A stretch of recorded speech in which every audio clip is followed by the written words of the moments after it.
一間屋嘅室內設計係可以反映一個人嘅文化同埋品味。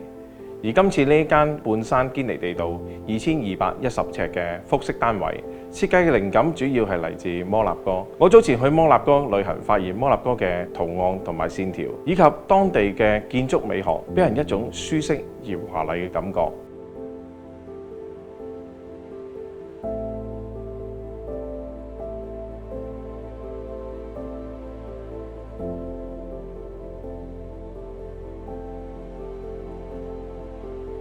知道屋主中意做瑜伽放鬆心情，所以特登做咗一個漣漪效果嘅天花，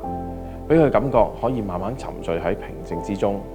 我了解到屋主嘅生活模式，佢經常都會邀請朋友嘅聚會，希望客人入到嚟呢個空間可以好輕鬆咁傾偈。所以成間屋嘅設計同埋用色都係比較柔和，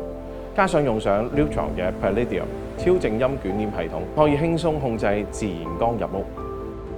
屋主選用咗 Lutron 嘅 Palladium 靜音捲簾，係因為佢嘅設計創新，精工打磨一體式嘅支架，巧妙咁隱藏晒所有嘅電線，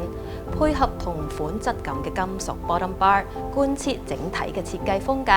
同時，每一幅窗簾都可以保持同步升降，全靠佢嘅專利技術，好整齊咁停喺同一個高度。另外，屋主中意舉辦下小型派對。輕觸式嘅 Alice 嘅場景面板可以幫佢方便調校光影嘅氛圍。Alice 嘅場景面板用咗人手打磨嘅金屬面，加上獨有背光嘅圓形光環，襯晒屋主喜歡嘅摩納哥設計線條同埋美感。智能家居從來都係以人為本，真智能家居更加係幫屋主行多步。就以通往上層嘅樓梯為例，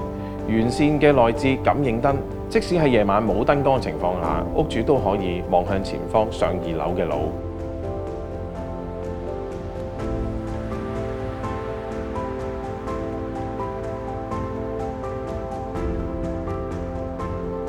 Lutron 嘅智能照明控制系統可以令成間屋嘅設計氛圍升華到另外一個層次。